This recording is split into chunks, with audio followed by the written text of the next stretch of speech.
Alors, bonsoir. Je suis Nadine Lucier de la Direction des relations avec les citoyens et des communications. Ça me fait plaisir de vous souhaiter la bienvenue à la présentation du budget 2020. Donc, je vous explique le déroulement de la soirée. Dans un premier temps, M. Plante viendra prononcer une allocution. Ensuite, M. Alain Marcoux, directeur général, viendra faire une présentation.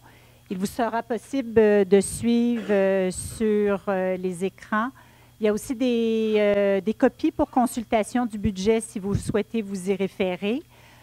Comme vous pouvez constater, la séance est web diffusée, donc il y a des gens qui nous suivront dans le confort de leur foyer et pourront avoir aussi droit à la même information.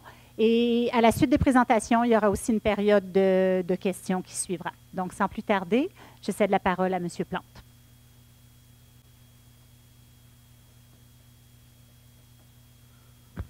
Alors, bonsoir à tous.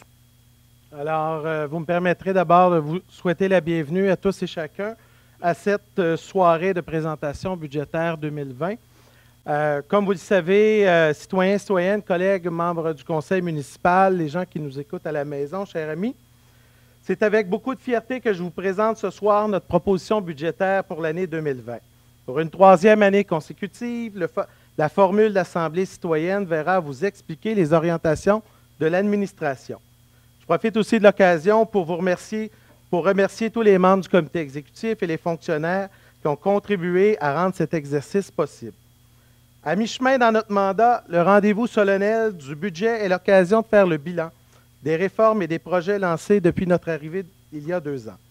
Nous avions proposé un véritable changement dans l'organisation municipale.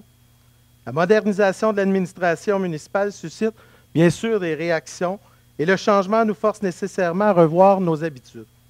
Le contraire aurait été surprenant. Sachez que notre administration est à l'écoute de tous, nos objectifs sont clairs, les moyens pour y arriver seront souples. Depuis 2 ans, Terrebonne progresse, tout d'abord par l'amélioration de la qualité des services. Je pense entre autres à quelques éléments qui ont été réalisés depuis 2 ans, soit la sécurisation de nombreuses intersections et les mesures d'apaisement de la circulation qui suscitent naturellement l'agrément et bien sûr de bonnes réactions des citoyens dans les différents quartiers. On parle aussi de l'augmentation du soutien dans les camps de jour et le retour de l'équité pour les enfants avec des besoins spéciaux et pour les familles à bas revenus. Aussi des travaux sur différentes artères commerciales, dont la réfection du boulevard des Seigneurs, l'embellissement du chemin Gascon et la reconstruction de la rue Georges VI à l'ouest ne sont que des exemples. Vous savez, ensuite, notre engagement depuis donc c'est le 3e budget aujourd'hui, c'est surtout et beaucoup pour une fiscalité plus juste, qui nous a notamment permis au cours des 2 dernières années l'établissement de l'équité entre le développement immobilier et le financement de nos infrastructures vertes, mais aussi la répartition des coûts reliés à la gestion de l'eau par des mesures éco-fiscales. Et finalement, dans notre plan général de saine gestion et de modernisation de nos pratiques, ça nous a permis de reprendre le contrôle de nos dépenses et de, bien sûr, mettre en place des mesures d'intégrité et de surveillance par la création du Bureau d'intégrité. Après 2 ans, Terrebonne est aujourd'hui une administration municipale plus intègre, plus transparente et plus équitable. Au niveau des finances, le ménage est bien engagé et se poursuit. Nous avons repris le contrôle de des coûts d'opération, des marges de manœuvre qui commenceront d'ailleurs à apparaître à partir de 2022. Et les investissements dans nos infrastructures sont à la hausse avec un plan triennal d'immobilisation de plus de 425 millions. Il nous reste encore beaucoup de travail, mais plus que jamais, les fondements de la ville sont sur la bonne voie. Les politiques financières adoptées en 2019 vont structurer nos démarches administratives.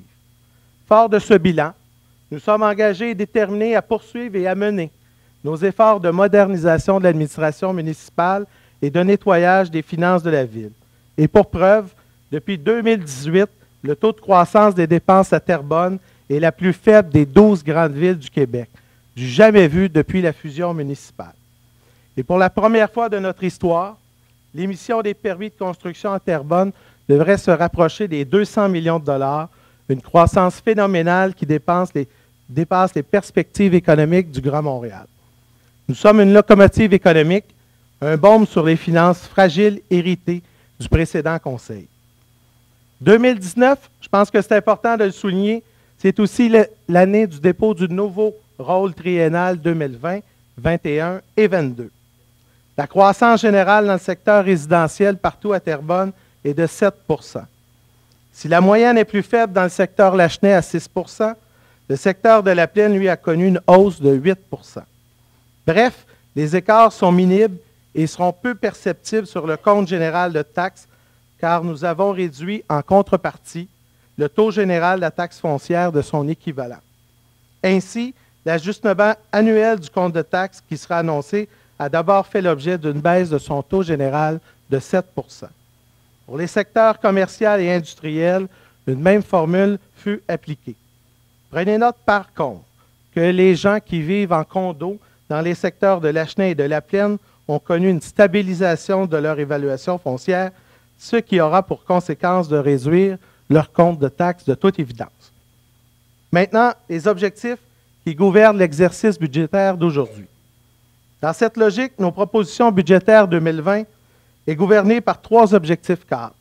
Ceux-ci sont d'abord la gestion rigoureuse et le contrôle de nos dépenses, la responsabilité et le courage, et finalement la modernisation et les investissements stratégiques.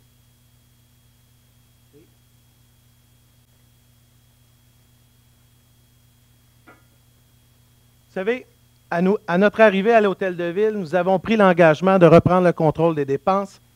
Cet objectif fut d'autant plus ambitieux que nous devions corriger une structure fiscale qui comptait plusieurs inégalités au détriment des familles de Terrebonne. Ceci dit, nous avons la ferme conviction que l'essentiel des marges de manœuvre se trouve dans la réorganisation du travail et dans l'optimisation de nos processus. Ainsi, comme par les années passées, avec nos chantiers de réorganisation administrative, cette proposition budgétaire s'inscrit dans un effort continu de revoir l'ensemble de nos façons de faire. En conséquence, je suis très fier d'annoncer que la croissance des dépenses liées aux opérations de la Ville sera limitée à 2,28 %, ce qui est largement inférieur à d'autres villes de la grande région métropolitaine. Cette croissance modeste nous permet de limiter la hausse du taux de taxe de base à 1,59 % pour une maison moyenne et ainsi respecter notre fourchette cible au niveau en dessous de l'inflation sur 4 ans. D'ailleurs, lors de cette présentation publique, vous allez aussi découvrir un exercice comparatif sur l'évolution des taxes à Terrebonne entre 2016 et 2020, un exercice sur 4 ans. Maintenant, le prochain point de la proposition budgétaire est certes un peu plus difficile. Il me cause à plusieurs d'entre nous au Conseil certainement des maux de tête depuis notre arrivée il y a 2 ans et il nous oblige ce soir à une obligation de responsabilité et de courage. Mais avant tout, il commande une obligation de transparence absolue envers vous, les citoyens. Je parle ici de 2 legs hypothéqués qui s'imposent et s'abattent sur les finances cette année de la Ville. Il s'agit de la dette liée au centre multifonctionnel de soccer et celle liée au corridor de biodiversité. Commençons d'abord par la situation des complexes sportifs. En 2010, l'administration de la Ville de Terrebonne a donné son aval à la construction d'un centre multifonctionnel de soccer. Le projet choisi et autorisé était de 16,5 millions. Dans une logique aussi incompréhensible, la Ville a contracté des engagements financiers de seulement 10,5 millions. Le problème est que l'administration d'alors n'a jamais contracté les engagements financiers à la hauteur de la dépense. Nous avons un complexe sportif de 16,5 millions pour lequel on a financé 10,5 millions.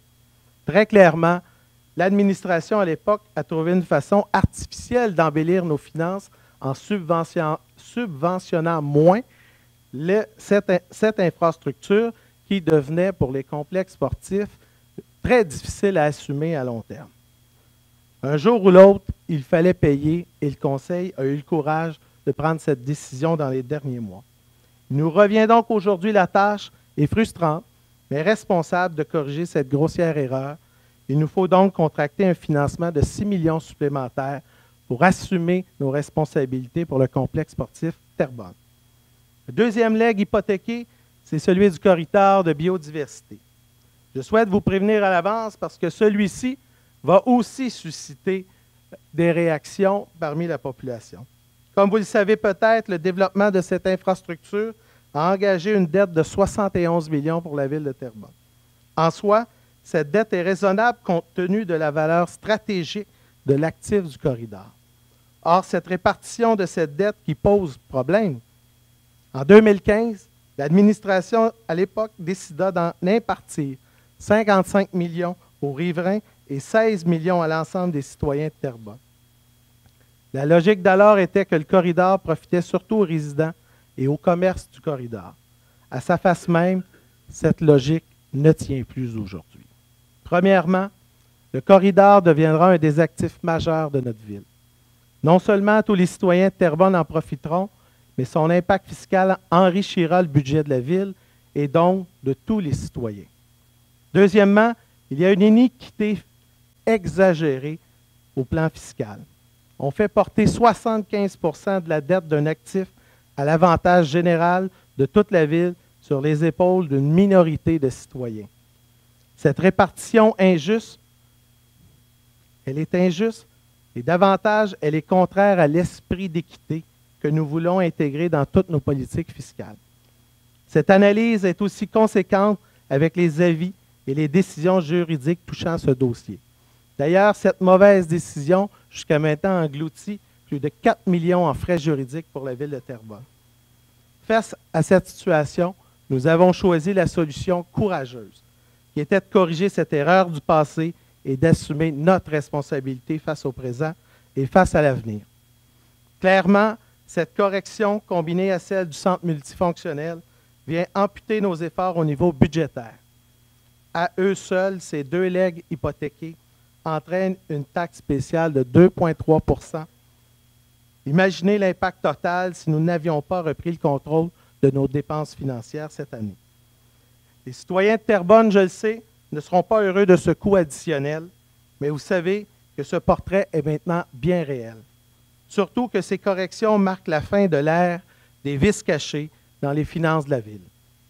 Rien dans tout ceci n'est agréable pour tout politicien et encore moins politiquement payant.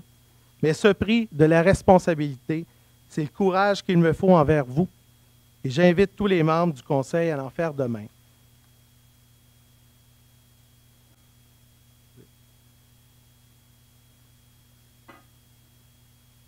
Parlons maintenant de la modernisation de l'administration. Après notre réorganisation administrative, nous sommes maintenant prêts à doter Terrebonne des plus hauts standards de gestion dans le monde municipal. Dans cet esprit, je confirme la mise en place de 4 nouvelles politiques pour un cadre financier rigoureux à court, moyen et long terme. Ces politiques touchent la gestion de la dette, les investissements, la gestion des surplus et le financement des immobilisations. Elles viennent bonifier l'encadrement de la gouvernance et de la gestion financière de notre ville. Ces mesures s'inscrivent dans nos engagements auprès de la population en 2017 et répondent aussi aux enjeux soulevés par le Bureau de la vérificatrice générale. Je suis d'ailleurs très fier de pouvoir vous dire que ces politiques ont reçu un appui unanime du Conseil. En plus de ces politiques cadres, notre administration comptera désormais sur 4 documents d'orientation, dont une perspective budgétaire, une de main-d'œuvre et une d'investissement sur 10 ans.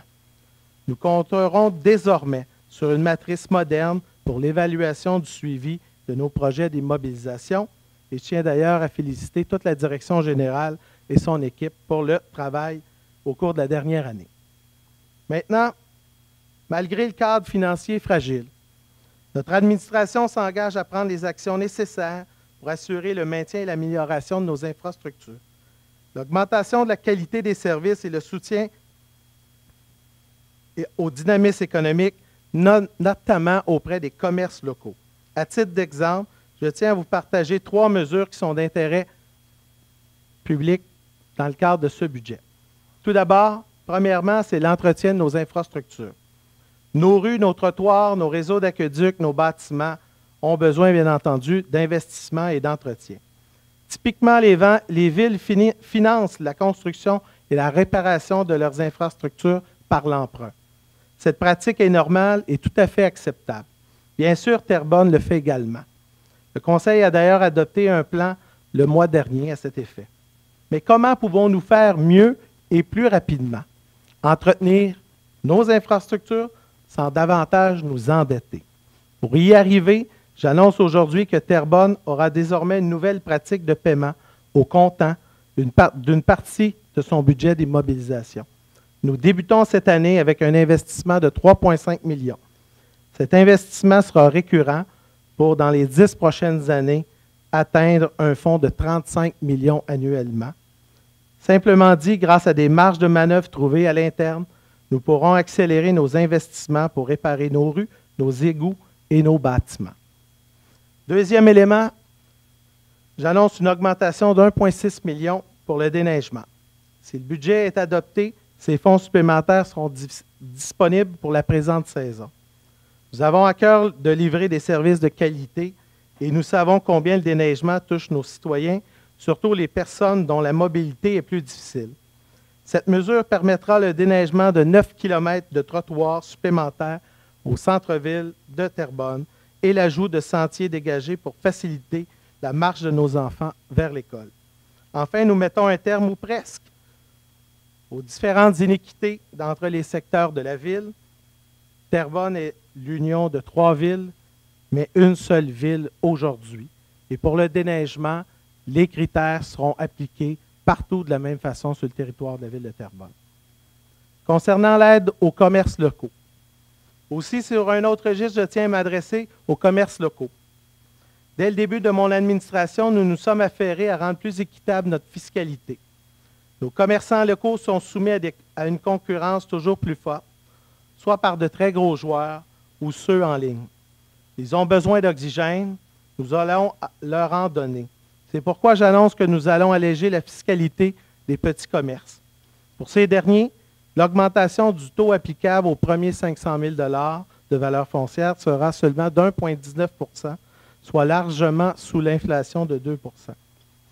Pour poursuivre le rattrapage entre l'industriel et le commercial, il y aura un excédent, donc, pour rapprocher les deux, de 500 000 $ de la valeur foncière qui sera comblé par une augmentation supplémentaire de 2,5 % et on souhaite rattraper cet écart-là au cours des 4 prochaines années. Nos commerçants locaux, nos entrepreneurs de quartier sont au cœur du tissu économique et social qui font notre ville d'aujourd'hui. Nous porterons aussi cette même préoccupation d'équité envers le secteur industriel dont la hausse sera plafonnée à 1,19 %. Pour bien vous démontrer aussi l'évolution du compte de taxes, parce que ce soir, on va vous démontrer quelques simulations sur l'évolution du compte de taxes. Je tiens quand même à dire aux citoyens que sur 4 ans, soit du 1er janvier 2017 à aujourd'hui, au budget qui s'en vient 31 décembre 2020, le compte de taxes à Terrebonne a augmenté en moyenne de 7,26 %. En excluant, bien sûr, la taxe spéciale des corridors de biodiversité et du complexe sportif de soccer, qui, elle, amènerait à 9,69 % sur 4 ans. Pas 5 ans, pas 3 ans, sur 4 ans, 9,69 %. Vous savez que l'IPC sur ces 4 années, c'est 6,9 %. Évidemment, on est au-dessus et on veut travailler au cours des 2 prochaines années pour réduire l'écart, malgré le corridor de biodiversité, malgré aussi les complexes de soccer, où on a dû renflouer le budget avec un investissement récurrent de 4 millions sur la dette qui va être là au cours des 25 prochaines années. Sur le compte de taxes, on parle de 206 $ depuis 4 ans. 206 $ sur 4 ans, une moyenne de 52 $ environ par année. Avec le corridor de biodiversité, c'est 274 $, ce qui donne environ 69 $ par année. Pourquoi 2016 comme référence? Parce que les gens m'ont beaucoup posé la question depuis lundi. D'abord, il y a une distorsion évidente entre 2017 et 2018. Vous savez, à l'époque, il y a eu l'abolition de la fameuse taxe sur les insectes piqueurs et aussi l'abolition de la taxe sur les transports collectifs, puisqu'elle a été payée cette année-là, 2017, par des surplus de la MRC. Alors, quand on fait des comparatifs sur plusieurs années, ça crée de la distorsion Alors, c'est pour cette raison qu'on a pris le compte de taxes de 2016, puisque c'était un meilleur comparatif avec l'année 2020. Alors, vous comprendrez que si sur 4 ans, les taxes ont augmenté de 9,69 %, c'est un peu plus difficile d'augmenter sur 3 ans de 11 %. Alors, la réalité sur 4 ans, c'est qu'il faut comparer des pommes avec des pommes. Et quand on le prend de 2016 à 2020, le compte de taxes moyen, en réalité, c'est 7,26 %, 9,69 %, incluant le corridor de biodiversité. Pour conclure ce budget est responsable et met la table pour des finances plus saines et plus prévisibles pour la prochaine décennie.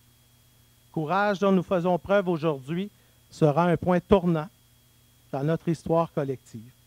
Nous tirons un trait sur une culture municipale approximative dans la gestion de nos finances. Cette vision financière pose aussi de solides assises pour notre communauté. Le mandat que vous nous avez offert il y a 2 ans n'était pas une mince tâche. Je remercie mes collègues et la direction générale de m'avoir épaulé au cours des 2 dernières années. À mon sens, le succès est à nos pas. L'histoire retiendra notre volonté ferme de rétablir nos finances et préparer le déploiement d'un développement municipal fort et prospère. Le futur parc industriel de Lachenay est certes notre principal joyau, dont les retombées seront inestimables pour la prochaine génération. Je demeure optimiste pour la suite. Vous êtes nombreux à comprendre la tâche titanesque qui nous attendait. Je suis convaincu de notre succès à l'aube de notre 350e anniversaire. Ensemble, nous allons réussir. Merci.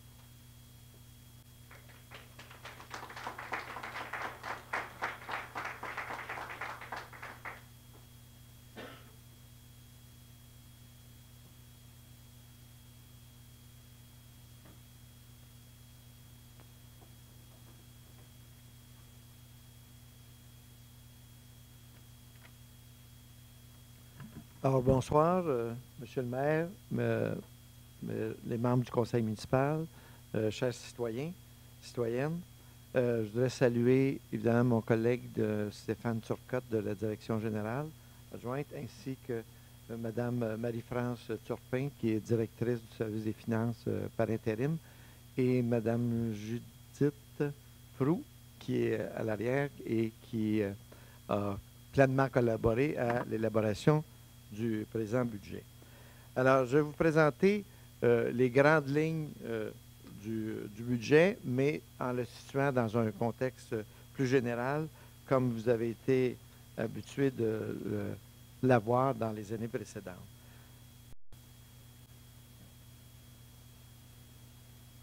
Alors, peut-être d'abord préciser un peu l'échéancier. Bon, ce soir, on se retrouve en assemblée publique pour la présentation générale du budget.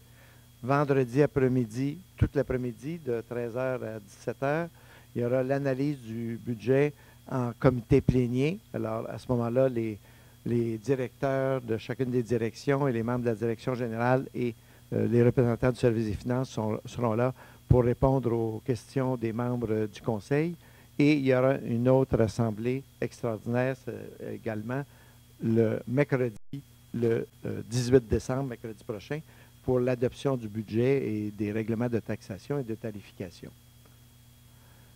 Alors, une présentation sur 3 volets. D'abord, le portrait de Terrebonne, la situation budgétaire 2019, brièvement, et les principaux éléments du budget 2020.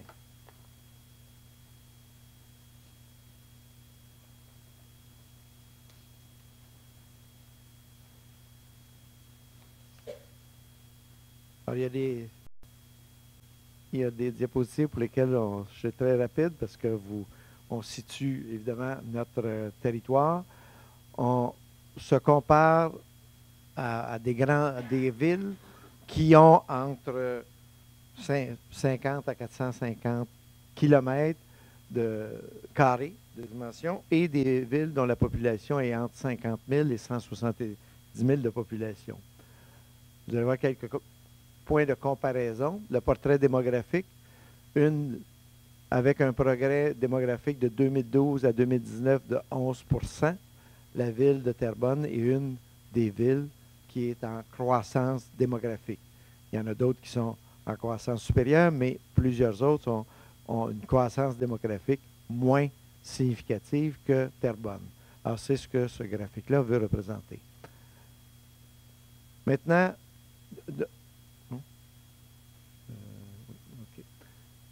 une autre. Ici, quand on regarde notre population, une des caractéristiques, c'est que le niveau, le pourcentage de population qui a une formation au niveau universitaire est plus faible à Terrebonne que dans l'ensemble de la population du Québec. Alors, il y a des gens qui ont une formation universitaire, un premier baccalauréat, il y en a environ 25 dans l'ensemble du Québec et c'est 17 à Terrebonne. En ce qui concerne le taux de chômage était environ de 5,2 au Québec, alors qu'il est de 6,1 dans le Grand Montréal, qui inclut évidemment Terrebonne. 3 autres éléments de caractéristiques démographiques. L'âge moyen de la population de Terrebonne est inférieur à l'âge moyen de la population du Québec, de près de 4 ans en moyenne, 38 comparé à 41,9. La population de 0 à 14 ans est supérieure à Terrebonne, ça veut dire qu'il y a beaucoup de jeunes familles, comparativement à l'ensemble du Québec, 4 de plus, c'est significatif. Par ailleurs, le revenu des ménages à Terrebonne est significativement supérieur à la moyenne du Québec, près de 30 en fait, 59 000 comparé à 78 000, 79 000, 20 000 de plus sur 60 000 presque. C'est 30 à 33 de revenus, les revenus de ménage sont supérieurs à Terrebonne de façon significative par rapport à l'ensemble du Québec. C'est intéressant de connaître ces quelques grandes caractéristiques démographiques. La résidence moyenne en 2019, le logement moyen en Terrebonne était évalué à 285 000 $. Alors, la croissance de cette valeur a été de 17 à Terrebonne, donc une croissance vraiment significative si on la compare à nos villes de comparaison qui ont été citées dans une des premières diapositives. Alors, de 2012 à 2019, une croissance de la valeur moyenne des logements de 17 %. Donc, c'est un signe positif de la croissance économique. L'organigramme de la ville, le conseil municipal, évidemment, le vérificateur général, les commissions qui sont nommées par les membres des commissions qui sont nommés par le conseil municipal, le cabinet du maire, le comité exécutif, la direction générale, et il y a 2 directeurs généraux adjoints, un responsable du développement durable, qui est responsable de 4 directions, l'entretien du territoire, le génie environnement, urbanisme durable et le bureau de développement économique. Et l'autre directeur général adjoint, service des proximités, qui est responsable du greffe et des affaires juridiques, police, incendie, loisirs et le bureau des relations avec les citoyens et des communications. Quant au directeur général, il est responsable de 3 directions, administration, finances, technologie de l'information et ressources humaines, ainsi que du bureau de projet et du bureau de performance organisationnelle. Dans l'année qui vient, on va poursuivre la modernisation de la ville entreprise au cours des dernières années, mais je voudrais attirer votre attention sur quelques éléments principaux. D'abord, au cours de l'année 2020, la ville va faire une démarche pour se doter d'un plan stratégique. Ce sera le premier plan stratégique que la ville de Terrebonne aura. Alors, il y aura une démarche tout au cours de l'année 2020, de la prochaine année, pour que la ville se dote d'un plan stratégique. Il y a certaines villes qui en ont au Québec, mais ce n'est pas la majorité des villes, mais c'est un exercice très important pour aligner les efforts de toute la fonction publique. Deuxième élément important, on a commencé à le faire en 2019, mais on va le perfectionner l'année prochaine, un développement d'un programme d'évaluation de la performance des cadres et des professionnels. Et une des caractéristiques du programme de Terrebonne, c'est que c'est un programme où il n'y a pas de bonification monétaire, il n'y a pas de la rémunération n'est pas attachée à la performance, il y a des objectifs de fixer pour l'ensemble de la ville. Il y a des objectifs pour fixer pour chaque cadre, qui sont convenus avec chaque cadre et avec chaque professionnel. Il y a une évaluation qui est faite tout au cours de l'année et à la fin de l'année, mais la notification qui en est faite n'a aucun lien avec il n'y a pas de boni à la performance et il n'y a pas de lien avec la rémunération. Monsieur le maire en a parlé brièvement. Le dernier conseil municipal a adopté 4 politiques financières fondamentales. En fait, depuis sa naissance, depuis 17 ans, la ville de Terrebonne, et c'était assez rare dans les grandes villes, n'avait aucune politique de gestion financière. Alors, il y a 4 nouvelles politiques qui ont été adoptées par le Conseil. Politique d'investissement, politique de gestion de la dette,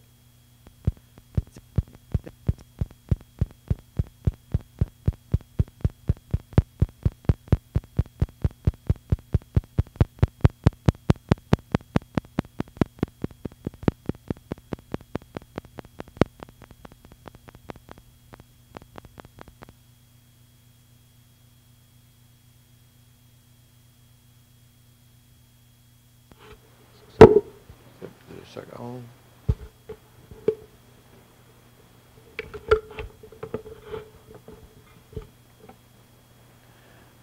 Alors, la 4e politique, la gestion des excédents, celui-là en particulier vise que lorsque la ville fait des surplus, qu'elle se crée une réserve neige, une réserve pour l'auto-assurance et une réserve pour le fonds de prévoyance.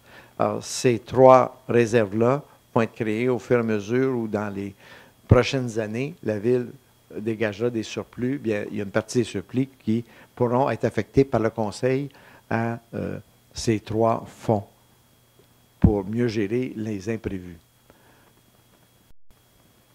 Maintenant, la situation financière 2019, encore là, on sera très bref, mais globalement, ce qui a été prévu au 31 août, le service des finances doit faire le portrait de la ville après 8 mois de fonctionnement. Et à cette étape-là, il doit faire une projection d'ici la fin de l'année. Alors, ce qui était prévu dans l'analyse qui a été faite au cours du mois de septembre, c'est que si les choses se continuent comme actuellement, la ville va dégager un surplus d'au moins 1,8 million en 2019. Maintenant, la ville, dans les récentes années, a constitué un certain nombre de réserves et il y a des surplus libres ou des excédents non affectés. Alors, en 2019, incluant le 1,8 million dont j'ai parlé tantôt de surplus prévu à ce jour pour l'année 2019, il y a 5,4 millions de surplus libres et tous les autres surplus que la ville a déjà eu dans le passé sont affectés à différents projets et dédiés à des remboursements de règlements d'emprunt ou à différentes activités ou engagements que la ville a pris. Dans le 5,4 millions, dans la proposition budgétaire qui est faite au Conseil, cette année, on prend 2,8 millions, 2,880 000 pour équilibrer le budget 2020. Alors, il y avait un certain nombre des surplus libres qui restaient au 31 décembre 2018. On prévoit ajouter 1 800 000 de surplus cette année, ce qui fait 5,4. Mais dans ce 5,4-là, millions, pour équilibrer le budget 2020, on a proposé au Conseil de prendre 2 880 000 pour équilibrer le budget 2020. La dette non consolidée, et là, je ne veux pas vous citer les chiffres par cœur, 2 secondes.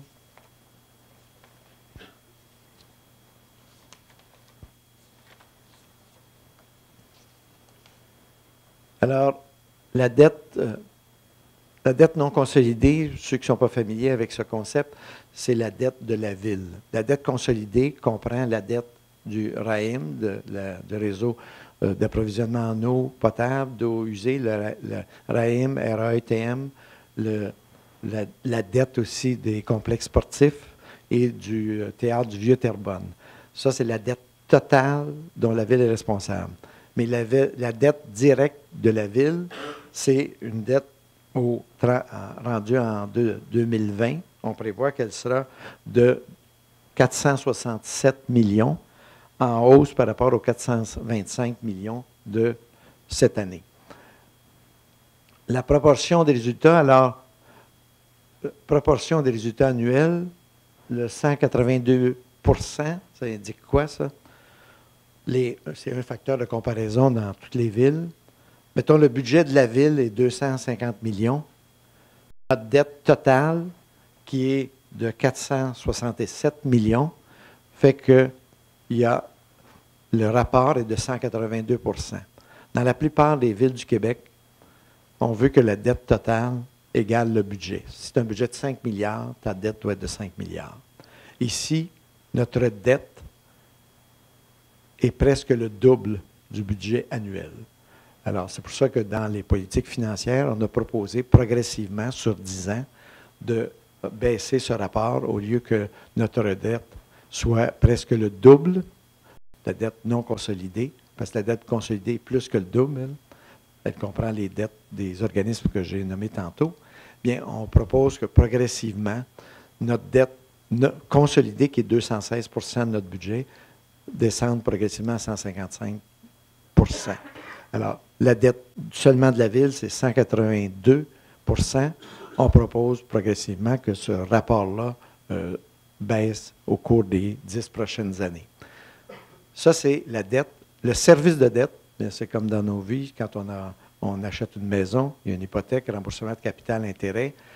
Actuellement, le remboursement capital et intérêt de la dette représente 20,9 du budget, ce qui est absolument normal dans un contexte comme la ville de Terrebonne. Proposition budgétaire pour l'année qui vient. Quelques éléments majeurs. Sur ce tableau, je vais prendre un peu plus de temps pour l'expliquer. On voit la moyenne des budgets, des dépenses dans certains secteurs de 2002 à 2019 comparé à notre budget de cette année. Alors, de 2002 à 2019, le service de la dette brute a augmenté en chaque année d'environ 5,2 Cette année, il augmente de 2,54 Alors, l'augmentation du service de dette brute est 2 fois moindre que dans les 17 années qui ont précédé en moyenne. La masse salariale, au cours des 17 dernières années, elle augmentait en moyenne de 6,9 Cette année, elle augmente de 3,24 Toutes les autres activités et programmes, au cours des 17 dernières années, augmentaient en moyenne à chaque année de 5,1 Cette année, ils augmentent de 1,55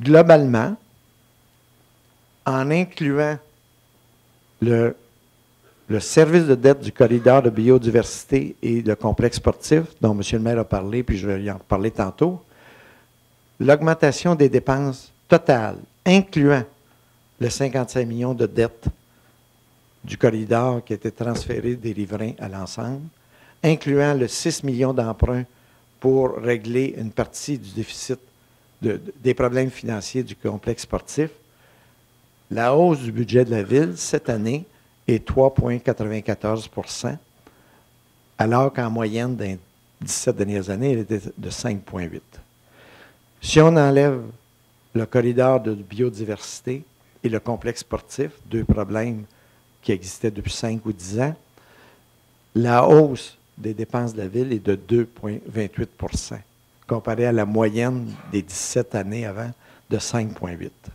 Alors, quand M. le maire indiquait qu'il y a eu des décisions de gestion rigoureuses, bien, quand les augmentations des dépenses de la Ville sont de 2,28 comparé à 5,8 dans les 17 années précédentes, c'est sûr qu'il y a eu des gestes importants de poser. Les principales augmentations de dépenses, on reprend ce tableau-là d'une autre forme. Le budget l'an passé, c'était 240 millions. Cette année, c'est 249. Dans l'augmentation du 9 millions, il y a 3,5 millions qui est une toute nouvelle dépense qui n'était pas dans les budgets antérieurs. C'est pour payer comptant une partie des investissements qui vont être faits dans la ville durant l'année. Puis ce 3,5 millions va devenir l'an prochain 7, 10,5 l'année suivante et progressivement, selon la politique adoptée par le Conseil, va aller jusqu'à 35 millions dans 10 ans. Ça, c'est une nouvelle dépense, 3,5 millions sur le 9 millions, qui est une nouvelle dépense pour éviter de trop augmenter la dette. La masse salariale augmente de 3,4 millions. Tous les autres programmes et activités augmentent d'1,3 million. Et dans ça, ça inclut 1,6 million pour le déneigement. En fait, là, si on n'avait pas donné des nouveaux contrats pour le déneigement, ajouter des allées piétonnes et 9 km de trottoirs de déneigement supplémentaires dans le cœur de la ville, cette dépense supplémentaire de 1,6 million, le total des dépenses, excluant masse salariale et services de dette, augmente de 1,3 million. Donc, il y a une réduction de un peu plus de 200 000 $ de l'ensemble des autres dépenses de la ville. Le service de dette net, lui, excluant le corridor, baissait de 2 800 000. Par contre, le transfert de 55 millions de la dette des riverains à l'ensemble des citoyens, plus l'emprunt, le coût de l'emprunt de 6 millions pour le complexe sportif, ajoute une dépense de 4 millions. En fait, si le conseil municipal n'avait pas décidé de régler ces deux problèmes-là, la hausse des dépenses globales de la ville aurait été de l'ordre de 5 millions. Les principales hausses et principales baisses. La principale hausse, je l'ai indiqué, le déneigement, 1 600 000 $. La collecte des matières résiduelles, vous savez, depuis que la Chine a décidé de cesser d'importer nos cochonneries, faut les gérer nous-mêmes. Ça nous coûte beaucoup plus cher. Alors, ça, c'est arrivé en plein milieu de l'année 2019. C'est la même chose l'an prochain. Alors, c'est 650 000 de dépenses de plus, mais on va le voir, le gouvernement, à travers Recyc Québec, nous en rembourse 550. Alors, le coût net supplémentaire est d'environ 100 000 $. Mais du côté des dépenses, c'est quand même 656 000 de plus. Le transport en commun, 490 000, la contribution de la ville, et une nouvelle entente qui n'existait pas dans le passé avec Sainte-Anne-des-Plaines, je crois, une entente pour ajouter un éco-centre municipal pour que les citoyens de Terrebonne puissent bénéficier de l'éco-centre de Sainte-Anne-des-Plaines. 120 000 $, c'est une dépense qui n'existait pas parce qu'on n'avait pas cette entente avant. Les principales baisses, les camps de jour, les camps de jour, à partir de l'an prochain, ont été impartis. Alors, il y a des changements dans les dépenses, dans les revenus, mais au total, le changement implique une diminution de la dépense totale d'environ 110 000 $. Les réserves pour imprévus, on a regardé dans les années passées les réserves pour imprévus qui vont au budget, puis, compte tenu des niveaux de dépenses des années antérieures, on l'a baissé de 190 000 $. La lutte contre l'abus du cannabis ou la lutte contre le cannabis en général. L'an dernier, il y avait eu 600 000 de mis dans le budget. En réalité, la dépense est plutôt de 300 000. Alors, on a baissé cette dépense de 300 000. Les services professionnels, moins 475 000. Presque le 3/4 de ça, c'est une diminution à la direction générale. On a diminué de façon majeure les montants prévus pour les services professionnels externes à l'ensemble de la ville, mais surtout à la direction générale. 519 000 de moins pour les assurances. La ville a décidé de pratiquer, comme les grandes villes le font, l'auto-assurance, plutôt que d'aller recourir à l'assurance privée. 519 000 de moins, mais on a un fonds d'auto-assurance d'1 million. Et la dernière diminution, revenu, qu'on met comme en diminution de dépenses, la contribution de Recyc Québec de 550 000 en contrepartie de la hausse de dépenses de 655 000 qui était dans l'autre colonne. Ce sont les principales hausses et baisses. Maintenant, les erreurs, pourquoi il y a quand même une hausse de taxes significative, hein? Au-delà du 1,59 qui s'applique pour la plupart, il y a une hausse de 2,3 reliée au corridor de biodiversité et au centre sportif.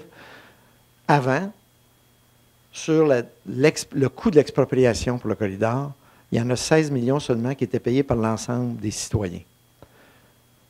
Il y en avait 55 millions qui étaient payés par un groupe, quelques propriétaires, les propriétaires riverains.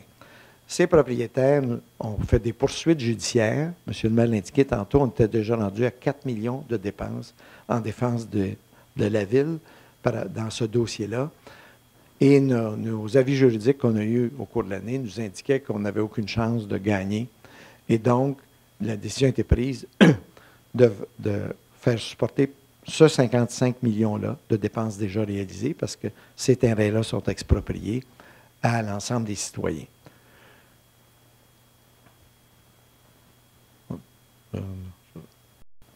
Deuxième correctif important en cours d'année, il y a 10 ans, le centre sportif a eu le mandat de la ville de construire un terrain de soccer. Le projet était de 3 terrains puis moins d'espace de stationnement. La ville a demandé à ce moment-là, faites un terrain de plus et prévoyez plus d'espace de stationnement. Alors, le coût que les complexes sportifs ont supporté a été de 16,5 millions au lieu de 10,5 millions, mais la ville n'avait pas rajouté sa subvention, n'avait pas augmenté sa subvention ou sa contribution. Alors, ce qui fait que ça a mis le complexe sportif dans une situation financière difficile qui a été analysée sur tous les angles des 2 dernières années et avec l'expertise externe, la comparaison des grands centres sportifs privés ou publics au Québec. Et la remarque, c'était, vous n'avez pas le choix, là, si vous ne voulez pas récolter dans 25 ou 30 ans des bâtiments complètement dépassés, hein, complètement désuets, il faut que vous réduisiez la dette des complexes sportifs. Alors, la Ville a décidé d'emprunter 6 millions pour diminuer, pour donner une subvention de 6 millions au complexe sportif pour régler cette situation.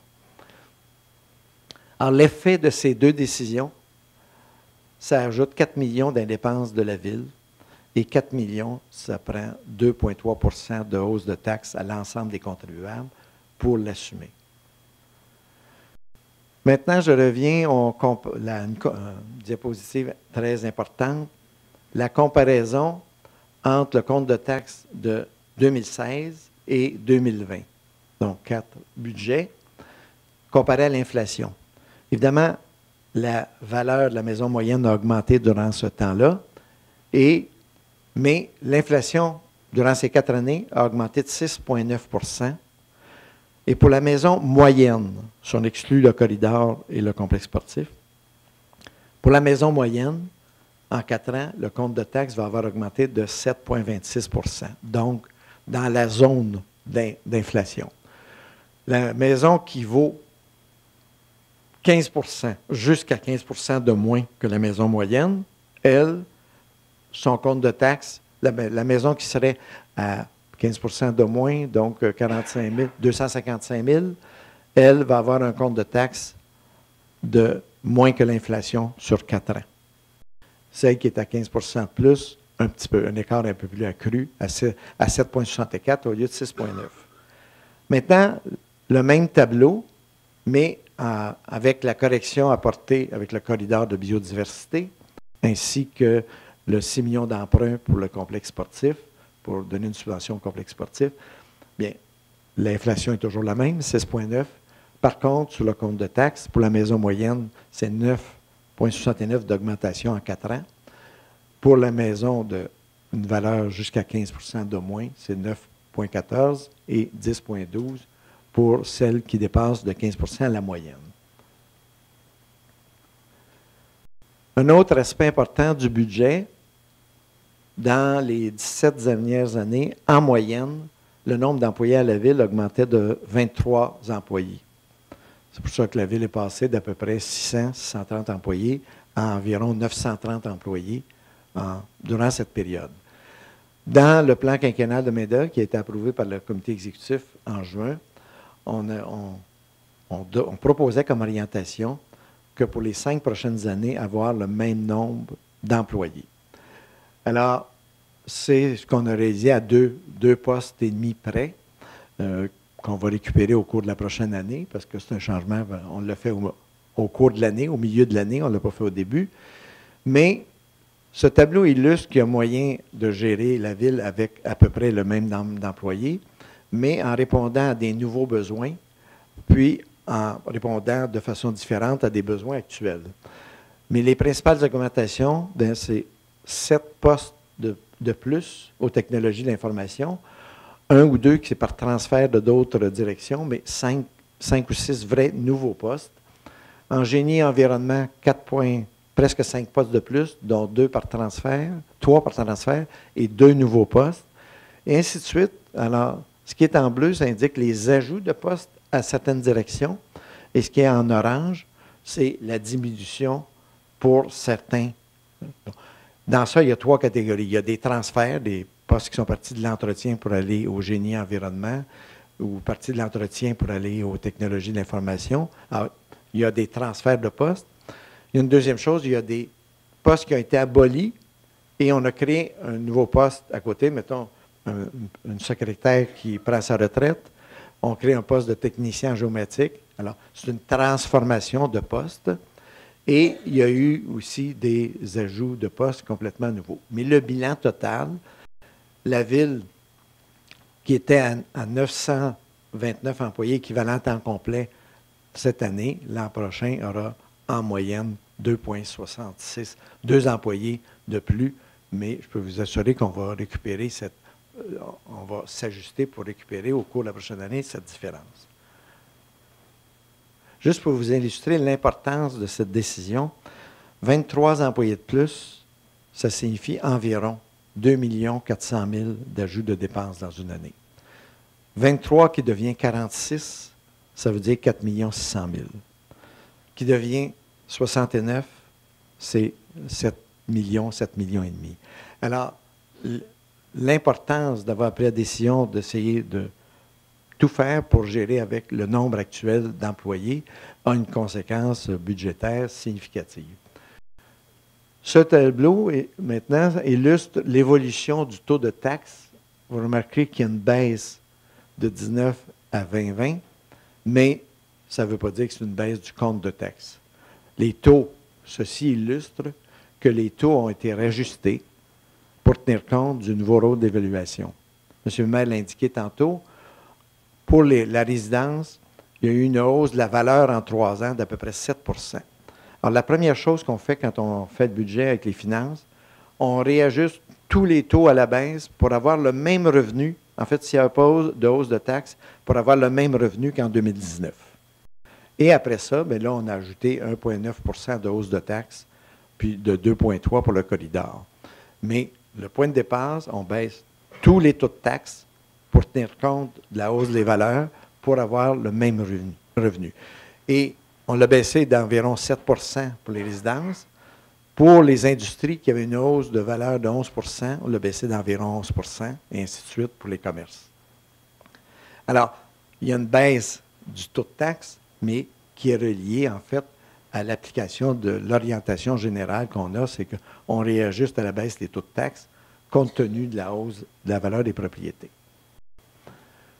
C'est un tableau qui illustre la part. Ça indique que la taxe foncière générale résidentielle, c'est elle qui rapporte près de 50 % des revenus à la ville. La taxe commerciale, près de 20 %. La taxe industrielle, à peu près 5 %. Ce tableau-là illustre, en somme, quels sont les secteurs de l'activité économique par rapport à leur rapport aux 250 millions de revenus de la ville. Maintenant, le budget de 2020, globalement, 249,9 millions. Et là, vous avez les principales catégories de sources de revenus, les taxes, 197 millions, les services rendus, ainsi de suite. Je n'ai pas l'intention de lire chacun des chiffres, Par contre, du côté des dépenses, c'est les fonctions telles que le ministère des Affaires municipales les définit, sécurité publique, hygiène du milieu, transport. Alors, ça indique la proportion des dépenses par catégorie de fonctions, mais ce qui ne se reflète pas, ça donne le 249 millions, mais dans le livre que quelques-uns ont, les prévisions budgétaires, on fait les prévisions par direction et non par fonction. Une dernière fiche intéressante, c'est l'évolution de la valeur des permis à la ville, ce qui est très important. Par exemple, cette année, dans le budget, il y a 1,7 % d'ajout au rôle. Alors, sans augmentation de taxes, c'est 1,7 % d'ajout au rôle. Les ajouts au rôle, c'est quoi? C'est les nouvelles constructions commerciales, résidentielles ou les rénovations majeures qui ont un effet sur ta valeur de propriété. Alors, il y a eu 1,7 % d'ajout au rôle qui procure en 2020 2,7 millions de revenus de plus sans hausse de taxes. Alors ça, c'est intéressant, voir que ça montre que la ville de Terrebonne est encore une ville très dynamique en termes de valeur des permis émis et des ajouts au rôle à chaque année. Alors, merci beaucoup, puis nous sommes prêts à répondre aux questions.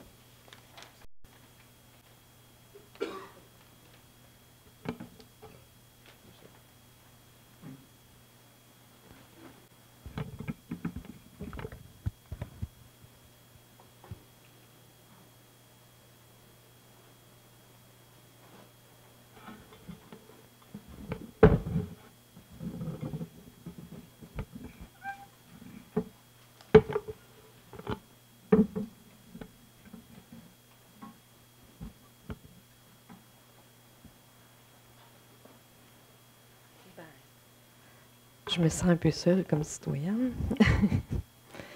Tout d'abord, merci pour la présentation.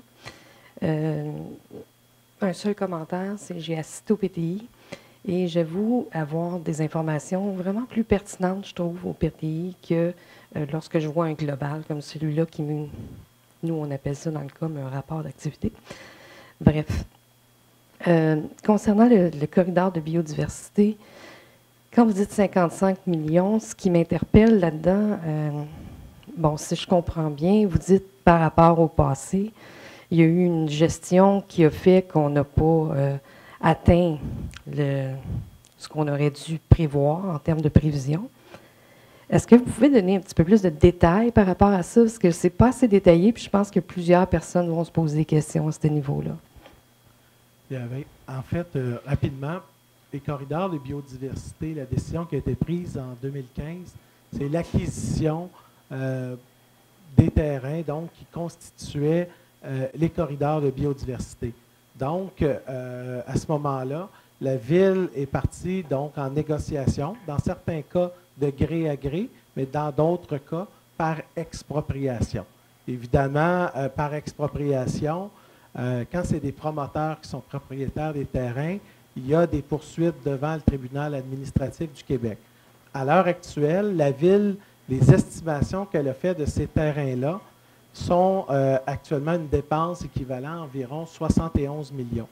Il y avait eu un règlement d'emprunt qui est entériné dans l'année 2017, là, qui finalisait ce règlement d'emprunt, qui globalement a décidé que c'était du 75-25. 75 aux nouveaux résidents dans le quartier Urbanova et 25 de l'ensemble des citoyens. À l'époque, il n'y avait pas eu de rapport pour exprimer pourquoi c'était 75 en disant quel était l'avantage aux riverains versus l'ensemble de la population. Lorsque je suis arrivé en poste en novembre 2017, le premier dossier qu'on va parler, parce que le procès devant le tribunal administratif débutait, le premier dossier qu'on va parler, c'est celui-là, parce que vous comprendrez qu'une dette de 71 millions sur 463 que vous avez entendu tantôt, c'est un moyen dossier et ceux qui nous poursuivaient, qui nous poursuivent toujours, parce que le dossier est toujours devant le tribunal, eux réclamaient jusqu'à 112 millions, donc un 40 millions au-delà du montant en dédommagement. Alors, vous comprendrez que les membres du conseil se sont donc mis au fait du dossier. On a suivi le dossier et dans la cause liée à la contestation du règlement d'emprunt, les 3 grands propriétaires ont donc formulé leurs attentes.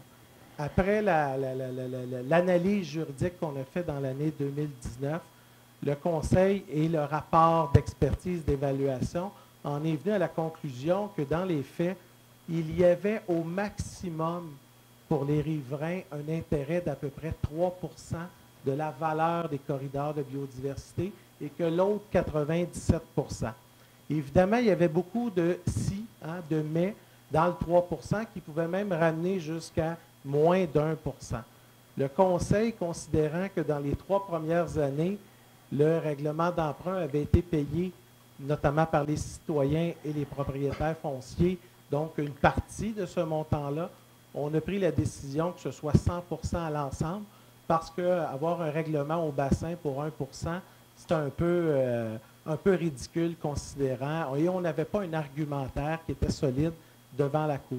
Et donc, c'est pour cette raison-là qu'on a pris la décision de ramener ça à 100 parce qu'on n'avait pas d'argument à défendre devant le tribunal. Et là, votre question, vous allez me dire, mais pourquoi, à l'époque, on n'avait pas fait une demande d'analyse et d'évaluation indépendante pour avoir une bonne répartition comme celle qu'on a fait au cours de la dernière année? La réalité, c'est que j'en connais aucunement la raison.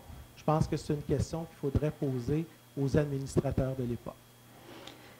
Sans regarder vraiment... Je peux ajouter rapidement, pour dire la même chose, mais d'une façon imagée, là. La dette de la ville de 71 millions n'a pas augmenté. La dette n'a pas augmenté. Mais la dette à l'ensemble est passée, avec les règlements déjà adoptés, de 16 millions à 71. En fait, ça n'augmente pas la dette totale de la ville, mais on dit, au lieu que vous en payiez juste 16 millions à l'ensemble, vous allez payer la totalité. Ça, c'est la première étape qu'on règle cette année. La cause continue devant le tribunal. 2 phrases de plus pour le futur. La cause continue parce que les propriétaires disent, vous nous avez donné 71 millions, mais nous, on pense que c'est 112, 120, 130 millions que vous auriez dû nous payer. Et ça, le tribunal a entendu la cause durant encore toute l'année et normalement va probablement rendre une décision l'an prochain. Alors, il n'est pas impossible, on ne le souhaite pas, mais il n'est pas impossible que l'an prochain, on vous dit, oui, le tribunal a rendu sa décision, puis, bon, c'est 10 millions de plus, 8 millions ou 0, on l'espère que ce soit 0, ou 20 ou 30, mais cette année, le Conseil règle une grosse partie du dossier parce nos avocats nous avaient dit, c'est sûr que vous allez perdre la cause, là. Ils ont un bénéfice de 2 à 3 ils n'ont pas un bénéfice de 75 mais ça règle le dossier pour ce qu'il est connu jusqu'à maintenant, mais on attend toujours, parce que le processus continue, la décision du tribunal d'expropriation pour dire est-ce que 71 millions c'était assez ou s'il fallait que la ville aurait dû payer plus? Dans l'aspect du corridor de biodiversité, on s'entend que ça nous a été imposé, pareil, de faire ce processus-là, par le ministère des Affaires municipales, bien entendu. Ça rentre dans. Est-ce que ça rentre dans les premiers plans d'orientation qui ont été déposés, puis là, Urbanova est apparu, et là, tout le reste. Bref, on s'entend qu'il y a un dossier assez particulier autour de ça, là. En fait, il y a une stratégie qui a été adoptée à l'époque, qui aujourd'hui, avec le recul, moi, je n'étais pas en place à ce moment-là, mais il y a une stratégie d'acquisition dès le départ qui a été prise par la Ville.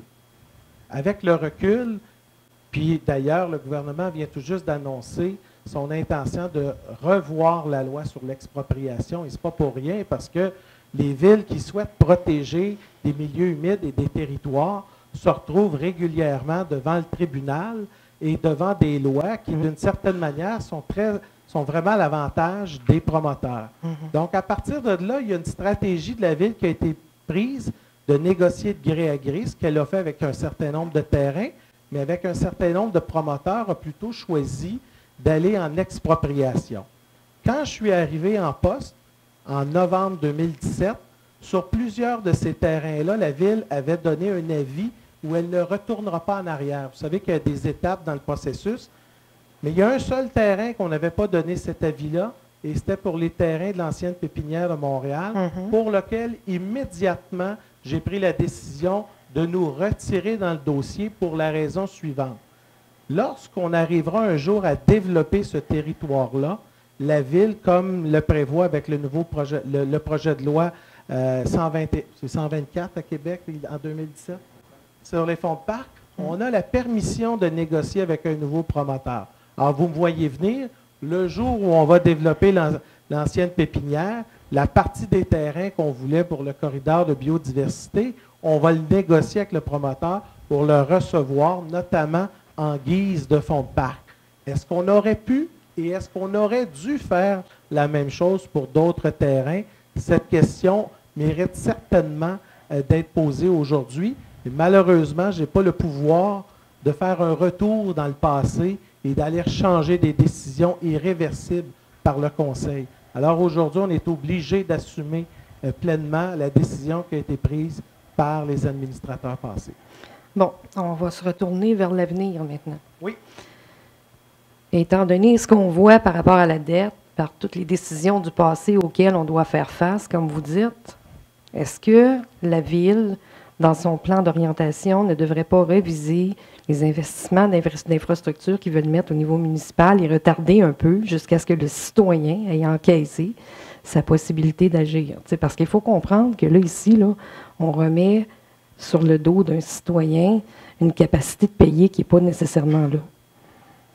Peut-être je laisserai M. Marcoux vous parler un peu du PTI, de la planification de 425 millions sur 3 ans et de la planification. Bien, j'étais présent au PTI, ouais, c'est ça, je le comprends. Donc, oui, vous oui. l'avez compris. Okay. Sauf que moi, ce que je dis, c'est ce qu'on ne devrait pas remettre en question certaines décisions qui pourraient faire une différence sur la masse qu'on remet sur le poids qu'on remet sur le dos du citoyen. Votre façon de poser la question est une très bonne façon de la poser. Actuellement, dans les récentes années, la Ville de Terrebonne a sous-investi pour assurer la pérennité de ses équipements. Et je vais vous donner un exemple précis. Quelqu'un qui a une maison, puis il devrait changer son toit. Tu sais, ça fait 15, 16, 17 ans. Ah, je vais attendre 1 an. Oh, je vais attendre une autre année, ça ne me donne pas cette année. Ah, le toit se met à couler. Puis quand il le répare, bien là, il y a des champignons dans la toiture. Puis là, au lieu de lui coûter une somme modeste, ça va y en coûter 2-3 fois plus cher.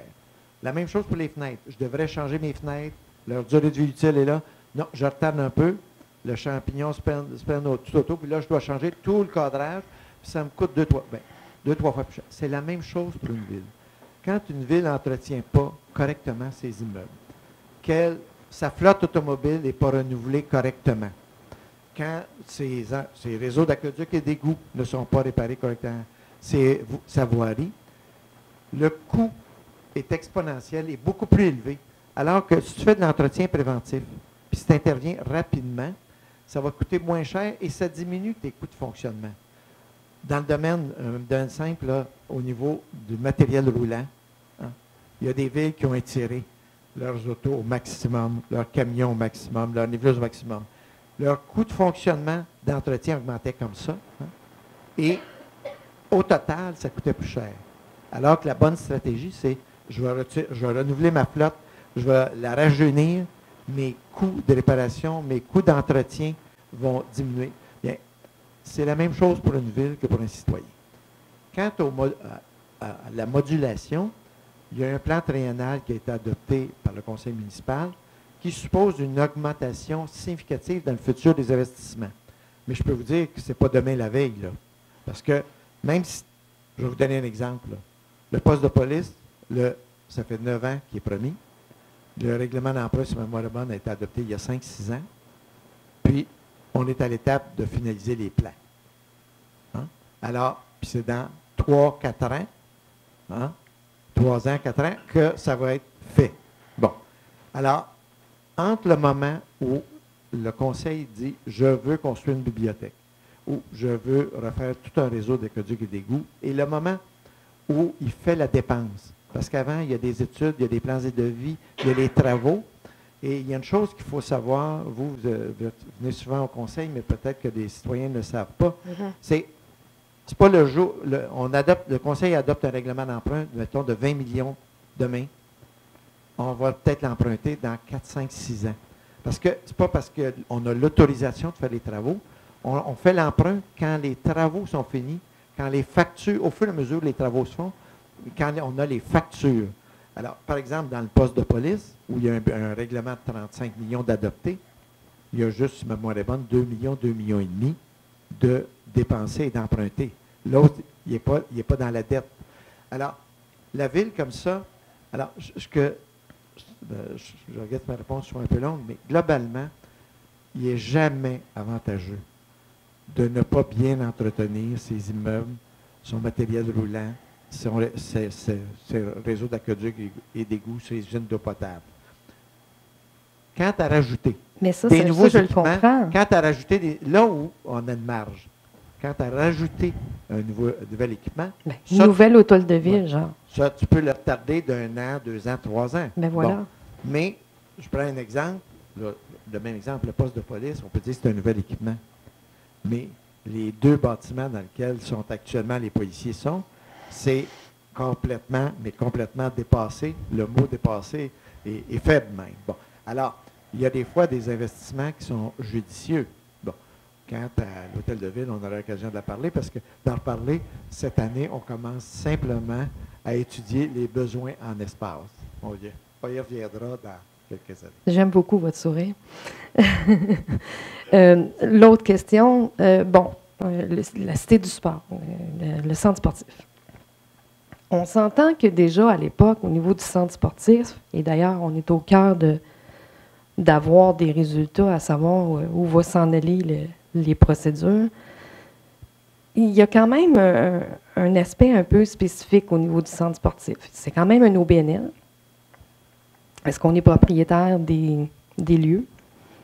Bien, rapidement, d'abord, la Ville garantit les actifs. Donc, si demain matin, les complexes sportifs ne remboursent pas leurs prêts, c'est la Ville qui va devoir le rembourser. D'ailleurs, dans notre dette consolidée, ça inclut les centres sportifs. Par protocole d'entente? Oui, c'est ça, par protocole d'entente. Okay. En 2043, c'est la dernière année où, à ce moment-là, l'ensemble des complexes sportifs vont être remis à la Ville. Puis à ce moment-là, la Ville va décider de quelle manière il voudra gérer l'ensemble de ces infrastructures. Dans les obligations, il est demandé de remettre les infrastructures dans un bon état.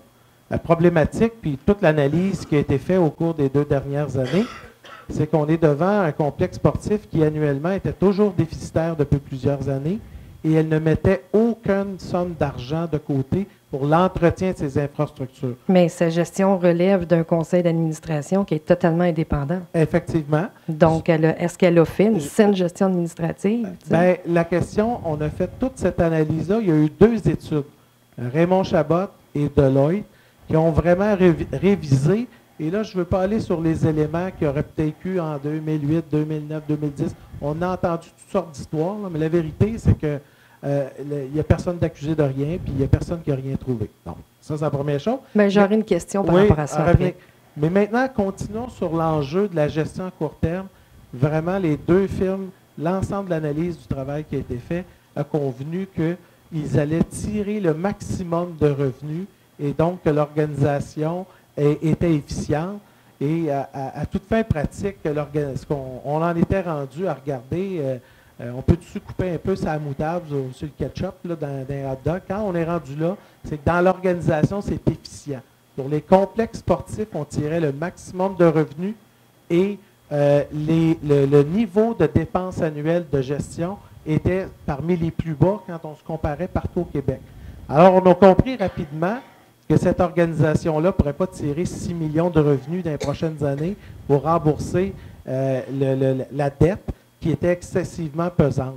Et l'organisation, ce qu'elle nous disait aussi, c'est que chaque fois que les taux d'intérêt augmentaient de 0,25, je crois que c'était l'équivalent de 250 000 de plus sur leurs frais d'opération annuellement, donc liés à la dette. Alors, on a vu rapidement que le modèle d'affaires ne tenait pas la route Et après les 2 études qui ont été réalisées, on a dit, écoutez, on a 2 choix. Soit qu'on reprend les équipements et on les gère nous-mêmes, ou soit qu'on repaye ce qu'on aurait dû payer il y a 10 ans, mais qu'on a pelleté par en avant et qu'aujourd'hui, on règle aujourd'hui. Mais la réponse est qu'on n'est pas propriétaire. Non, mais c'est une On l'est à terme parce que ça va être cédé à la ville.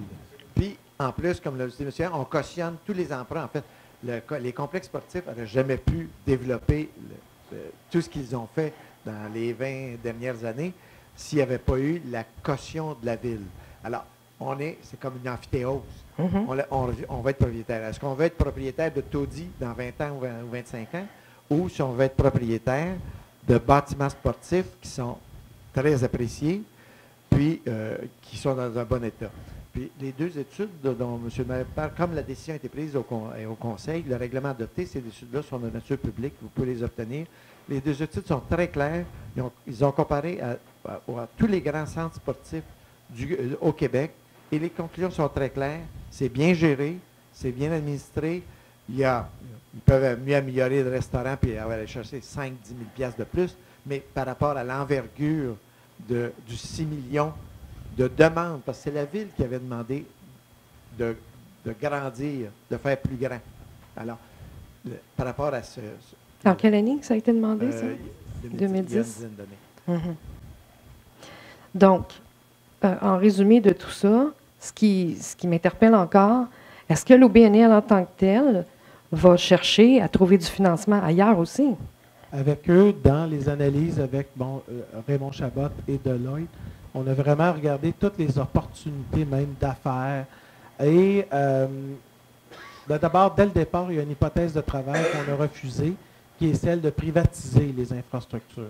La Ville de Terrebonne a fait un choix, et je pense que c'est un bon choix. La gratuité envers ses citoyens. Oui, c'est ça. Elle a fait un choix d'être propriétaire de ces infrastructures et de ne pas s'embarquer dans des ententes privées. Alors, on aurait pu faire le choix de diminuer notre dette et de donc se débarrasser de nos infrastructures sportives. On n'a pas fait ce choix-là. C'est un choix politique et on l'assume totalement parce qu'on pense qu'à long terme, nous allons être beaucoup plus gagnants à être propriétaires de nos propres infrastructures plutôt que d'être des locataires et de se retrouver comme dans certaines villes autour. Parce que regardez toutes les villes autour de nous, la très grande majorité de leurs infrastructures sportives sont imparties au privé, ce que nous, on n'a pas fait comme choix ici à Terrebonne. Alors, on a voulu garder cette option-là. On pense que c'était une bonne décision du passé, mais par ailleurs, c'était une bonne décision qu'on ne pouvait pas laisser à long terme avec une dette aussi élevée parce qu'on savait qu'ultimement, la corporation ferait faillite et que la Ville serait obligée de récupérer la gestion de l'organisation. Donc, la question qui tue, advenant que l'administration qui est présentement en procédure est déclarée coupable. Est-ce que, c'est-à-dire les gens qui sont présentement en cours sont déclarés coupables, est-ce qu'on récupère des sommes d'argent qui sont intéressantes pour pouvoir aider ou pas? Là, on est dans un autre registre. On n'est pas d'un complexe sportif puis ni dans le corridor de biodiversité. Non, mais récupérer de l'argent. Ouais, ce que je peux vous dire, d'abord, la Ville a donné des mandats. Puis là, on n'est plus dans le budget, là, je tiens quand même à le dire, mais je vais y répondre.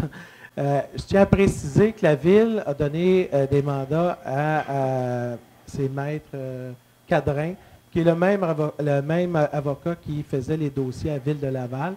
Évidemment, la différence entre Terrebonne et Laval, c'est qu'ici, les procès ne sont pas terminés. Ils vont se poursuivre en mars. Je peux vous dire que notre avocat, Maître Cadrin et son équipe, sont à tous les jours, ils prennent note de l'ensemble de la preuve qui est déposée. Et bien entendu, dès que les procès vont être terminés, dans chacun des dossiers, ils vont déposer, parce que évidemment, il y a une seule entreprise qui s'est inscrite au registre de remboursement volontaire. Alors, tous ceux qui sont actuellement dans le procès, on n'entend jamais, ils ne sont pas inscrits à ce registre-là. Alors, la Ville va pouvoir faire, comme la Ville de Laval l'a fait récemment, va pouvoir s'inscrire dans ce processus et faire des réclamations.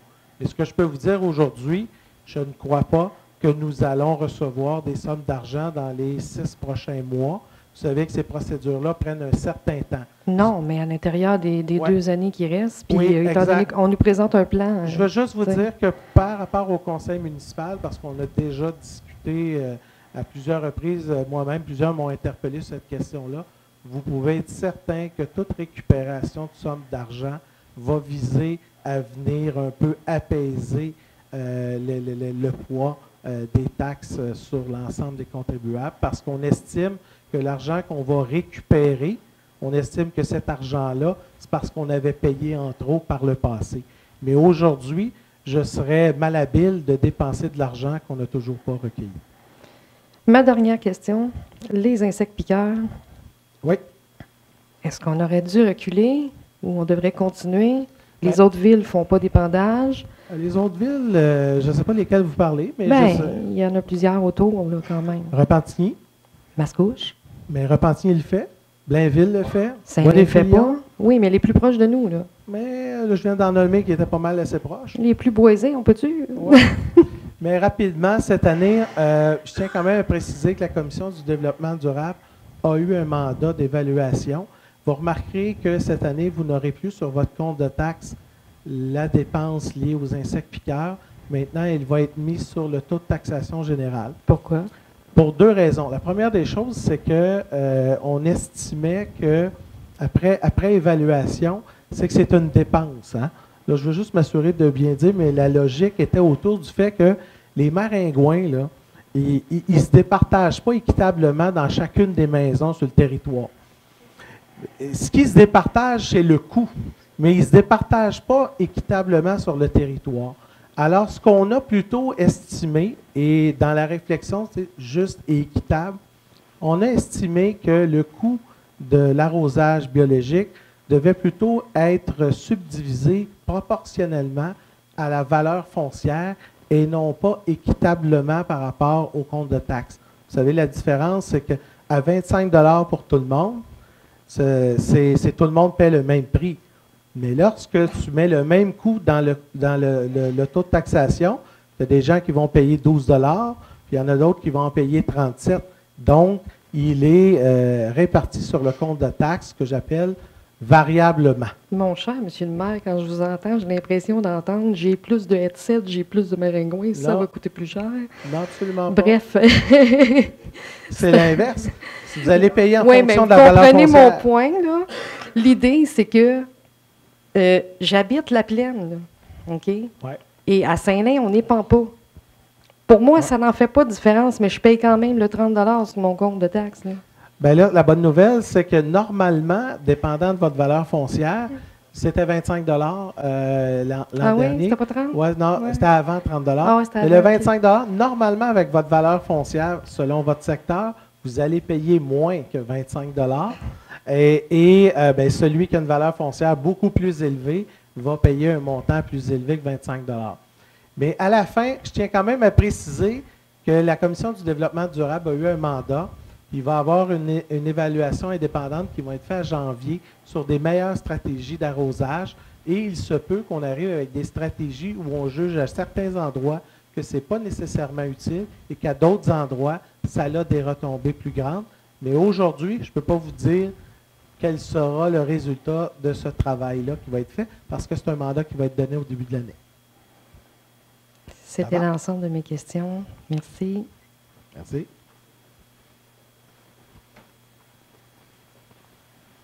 Bonsoir.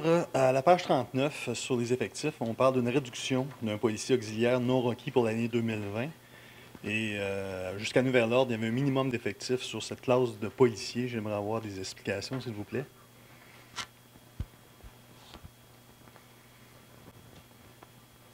Bon, en fait, la réduction, si ma mémoire est bonne, puis Stéphane pourra compléter, mais c'est qu'il y avait eu comme un policier auxiliaire de comptabiliser l'an passé, mais qui n'avait jamais été engagé parce qu'il n'était pas dans le plancher. Là, on est bien au courant du plancher, là, entre 15 et 20 auxiliaires. Alors, il avait été comme budgété par erreur. Alors, ça ne réduit pas le nombre de policiers. C'est simplement comme un ajustement budgétaire sans réduction du nombre. Merci. Bonsoir. Moi, avec, c'est la page 39. Ça concerne l'abolition des postes en plein, l'abolition de 2 postes de brigadier scolaire. Est-ce que c'est dans le budget de 2020 ou vous calculez celle qui est abolie cette année? On calcule celle qui est abolie cette année, donc c'est... Fait qu'il y en aurait un autre. En fait, les deux, la décision pour les deux est prise, mais c'est l'effet, c'est pas 2 de plus, là. L'effet va être... Celle qui était faite au mois d'août? Parce que ça, c'est la première fois, votre question permet de préciser qu'avant, on comptait simplement en personnes. Là, c'est la première fois, comme dans tous les budgets des grandes villes et du gouvernement, où on compte en employés équivalents temps complet. Pour ceux qui ne sont pas familiers avec ça, c'est très important de préciser. Mettons qu'un col bleu qui travaille 20 heures par semaine sur un horaire de 37,5, bien, il est comme comptabilisé à 0,55. Avant, on le comptait comme une personne. Alors, en équivalent temps complet, parce que tous les postes là, sont comptabilisés en équivalent temps complet. Alors, dans un col blanc qui travaille 32 heures et demie, si le col blanc travaille 16 heures semaine en moyenne, bien, ça va être 0,5.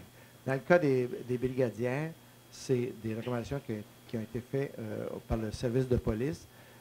C'est des décisions déjà prises. Ce n'est pas une projection de brigadières de plus à supprimer dans le futur. Mais là, fait que vous parlez qu'il y a un autre poste qui est... Mais là, c'est-tu décidé? Oui. Oui.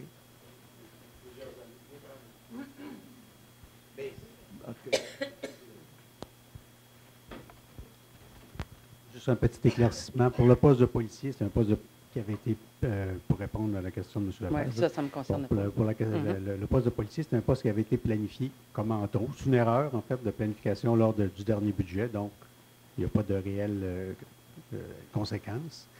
C'est la même chose pour le poste de brigadière. C'est que depuis plusieurs années, il y avait toujours un poste planifié en plus en cas de besoin futur. Donc, nous, on a ramené ça à la réalité du budget global. Vous entendez quoi par un poste? Il y avait un poste qui était toujours budgété de plus. Que le besoin réel. Donc, c'était comme ça que c'était fait les budgets antérieurement. Fait que vous ne calculez pas le besoin pour les enfants, la sécurité des enfants. C'est seulement des chiffres que vous voyez. Exact. Dans ce cas-là. OK. Là, vous marquez le besoin des travailleurs scolaires sont revus régulièrement. Mais là, vous dites que l'effectif varie d'une année à l'autre. Ça veut dire qu'à toutes les années, on va s'amuser à décider que vous abolissez un coin, que vous revenez à l'autre, puis que vous allez jouer au yo-yo avec nous autres comme ça? Je veux dire que ce n'est pas un amusement. Le ministère des Transports... moi non plus, là. Je n'ai pas dit ça. Okay. Le ministère des Transports a proposé des grilles d'analyse, des critères, et c'est ces critères-là qui sont appliqués. Okay. Alors, c'est sûr que s'il y a une construction d'une école dans un secteur, parce qu'il y a une école primaire, puis qu'il y a des besoins de brigadiers scolaires, on va appliquer les critères actuels, puis on va ajouter des postes. Si, par ailleurs, dans un autre secteur, il y a moins de jeunes qui ont traversé les rues, pourquoi? Parce que c'est un secteur dont la population vieillit, ou une école est fermée en partie. Là, on va le réajuster, puis on va supprimer un poste de brigadier ou de brigadier scolaire. Alors, je peux vous dire qu'il n'y a aucun objectif qui a été fixé au chef de police de supprimer des postes de brigadier ou de brigadier scolaire. C'est simplement l'analyse selon les critères qui sont appliqués par la Ville depuis des années qui donne ce résultat-là. Dans un cas, c'était comme une surbudgétisation, et dans l'autre cas, bien, il y a eu un poste de supprimé cette année, pour l'année 2019-2020. OK. Là, c'est en lien avec qu'est-ce qu'on parle. On avait demandé le rapport d'une abolition de poste qu'il y a eu sur Grandchamp et Vaillant.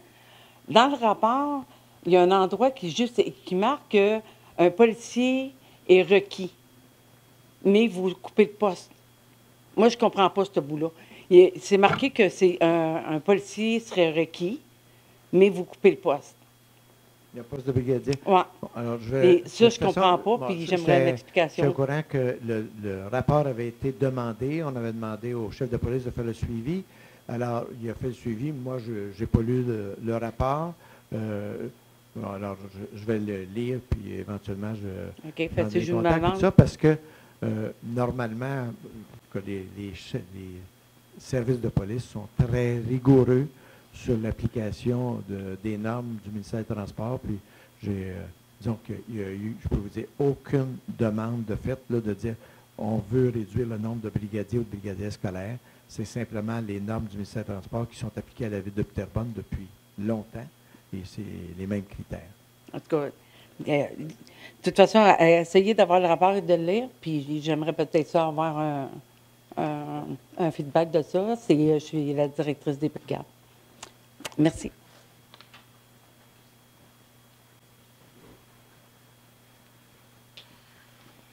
Bonsoir, Monsieur le maire.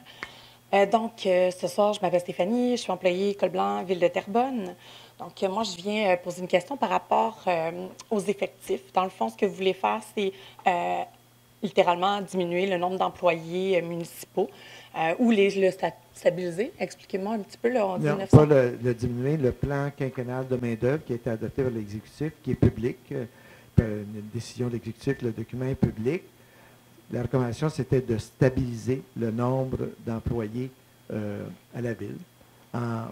Et c'est ça qu'on applique dans ce budget-là. Et le stabiliser, ça ne veut pas dire le gel des emplois, le gel des tâches et tout ça. Au contraire, on transforme et en respectant toutes les conventions signées. Par exemple, dans celle de convention des cols blancs, la ville a le droit d'abolir un poste pourvu que le poste qu'elle crée à la place soit au même niveau de rémunération ou une rémunération supérieure. Alors, je connais très bien ma convention collective, il n'y a pas de problème. Oui, ce que je veux vérifier avec vous... Non, mais vous êtes maître de la question, mais je peux répondre. Oui. Alors, parce qu'il y a peut-être que tout le monde ne le sait pas, vous êtes familier avec votre convention, c'est normal. Alors, on respecte entièrement la convention, ce qui fait que depuis que le plan de main-d'œuvre est accepté, depuis le mois de juin, depuis la fin d'août, on a transformé, c'est vrai qu'on a aboli des postes de col blanc, mais on a créé d'autres et tous sont soit à rémunération égale, mais la plupart, c'est à des rémunérations plus élevées. Si je me fie au tableau qui a été présenté dans le PowerPoint tout à l'heure, donc on parlait de 2 emplois de plus selon la masse de plus pour toute la ville en 2020. Donc, pour moi, c'est pas mal, c'est pas réduire, c'est stabiliser, mais en tant que tel, moi, dans ma réalité présentement, avec tous les départs à la retraite et tous les employés en congé de maladie présentement, je crois que les employés sont surchargés. Donc, moi, je m'inquiète beaucoup à savoir, en gardant la stabilité d'employés, comment on va arriver à voir nos collègues et retraités, les départs également. Donc, c'est sûr que c'est inquiétant de voir ça. Je ne comprends pas où est-ce qu'on peut, comment on peut arriver à ça quand présentement, je crois que nos collègues sont débordés au travail. Moi, je partage entièrement votre souci, mais il y a des moyens d'y arriver. Les deux principaux moyens. D'abord, c'est de mieux utiliser à Terrebonne les technologies de l'information. Bon, je vais vous donner un exemple précis. Quand je suis arrivé à la ville, ma première paye, c'est un talon de paye papier.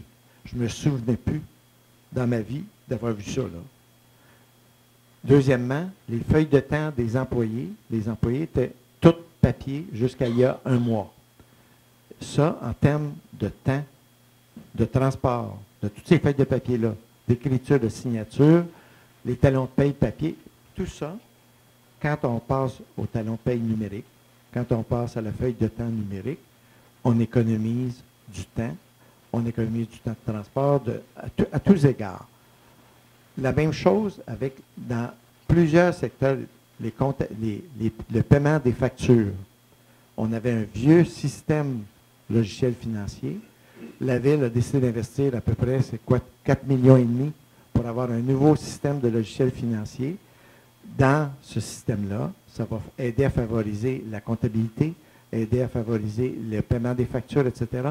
Et juste le nouveau système de paye, déjà, permet de faire des économies en personnel à certaines places et permet de créer d'autres postes plus nécessaires. Vous le voyez, quand je dis la technologie de l'information, 7 postes de plus cette année. Hein. L'autre élément, à part des technologies, c'est la formation et le développement du personnel. Un des autres postes qu'on propose au Conseil de créer cette année, c'est un professionnel en formation et développement des talents à la ville. Actuellement, la ville de Terrebonne, la 10e plus grande ville au Québec, n'a aucun plan de formation et de développement de son personnel. On en fait une obsession. À l'avenir, il va falloir avoir un plan de développement et de formation des talents du personnel. Ce sont les deux grands moyens qui font qu'on va pouvoir arriver à gérer, à avoir que les employés aient des tâches normales, des tâches correctes, et surtout, l'objectif, ce n'est pas de diminuer le nombre d'employés. Puis, je peux vous assurer, là, j'en ai fait 2 plans quinquennal, 3 à Québec, 1 à Montréal, et c'était complètement différent parce que la situation était différente. C'était de couper un poste sur 2 de départ. À la retraite, ici, c'est la même chose. Vous parlez du plan de formation. Est-ce qu'il y a un budget qui est prévu pour l'année 2020 pour la formation à l'interne des employés, pour le développement professionnel? Oui. Est-ce que ça a été mentionné ce soir? Non, parce que c'était, je vais vous dire franchement, là, il y avait des montants prévus au service des ressources humaines, mais il n'y a aucun cadre aux ressources humaines qui savait qu'il y avait des montants prévus pour le développement et la formation du personnel. Puis on n'a pas attendu le prochain budget. Ça faisait des années que des contremaîtres, que l'entretien demandait de former des contremaîtres.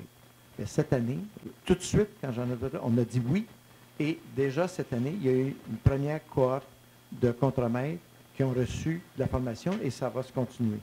Bien, je peux vous dire qu'il y a déjà un plan qui va s'adresser à une bonne partie des cols blancs l'an prochain. Il a été élaboré par le service des ressources humaines au cours de l'automne. Oui, il y aura des sommes, puis c'est un départ cette année, puis elles seront de plus en plus significatives. Parce que c'est sûr qu'il y en avait de la formation, mais spécialisée obligatoire. Par exemple, la Ville est obligée, selon la loi de police, de donner tant en formation, mais ça va à l'Institut de police. Mais la formation, que ce soit institutionnelle ou la formation spécifique à des corps d'emploi, ça, il y a jusqu'à maintenant encore aucun plan. La première chose pour faire un plan, on a recommandé au Conseil de créer un poste de professionnel à temps plein, permanent, pas temporaire, pour justement développer un plan de formation. Parallèlement à ça, cette année, déjà,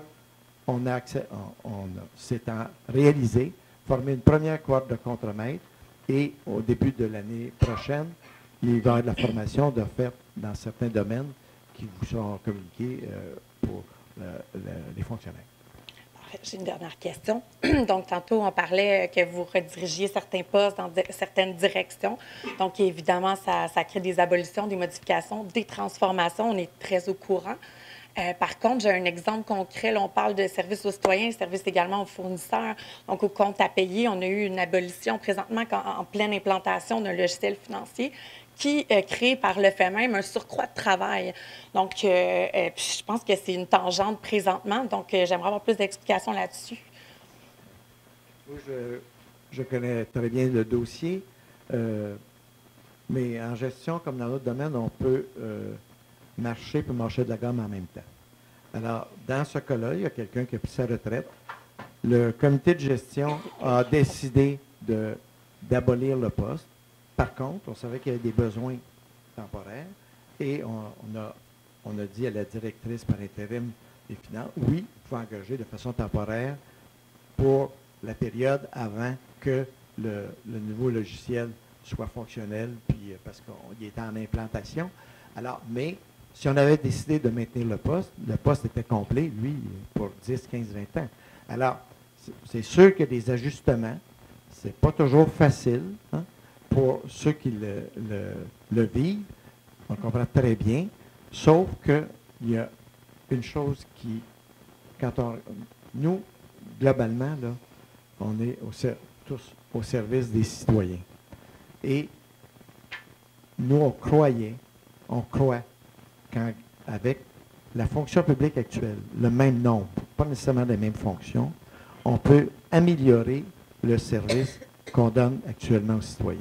Ça prend des ajustements. Et dans l'exemple que vous donnez, on est parfaitement au courant, mais on a autorisé, dans la mesure où il y a des personnes disponibles, d'engager de façon temporaire pour la transition avant que le nouveau système soit implanté, parfaitement implanté. Je vous remercie.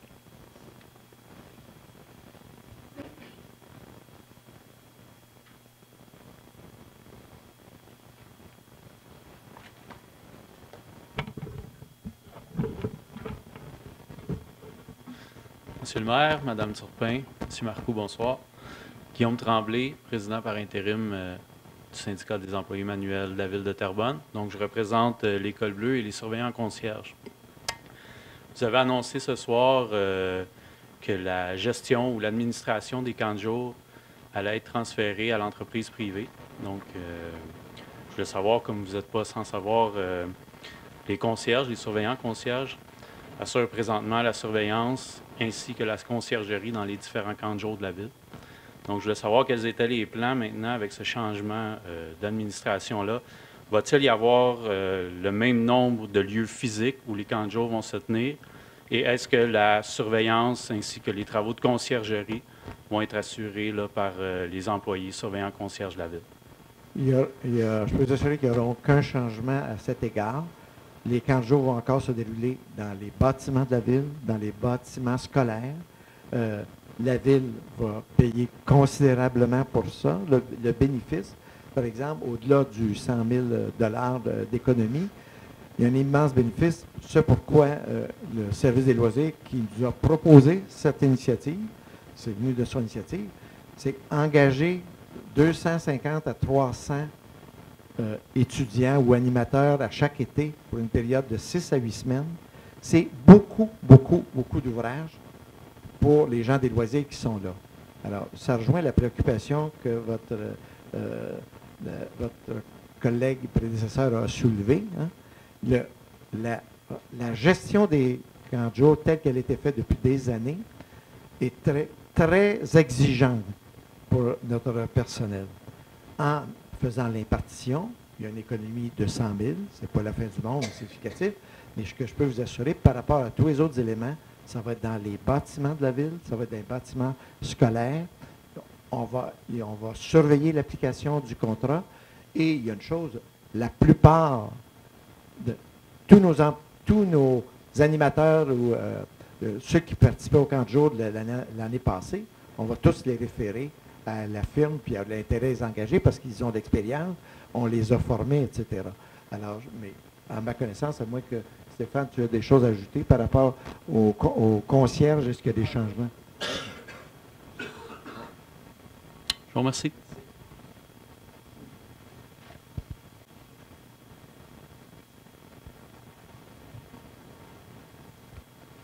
Alors, s'il n'y a pas d'autres questions, vous me permettrez donc de mettre un terme à cette séance publique. Alors, je vous remercie. Je souhaite un bon retour. Bonne soirée.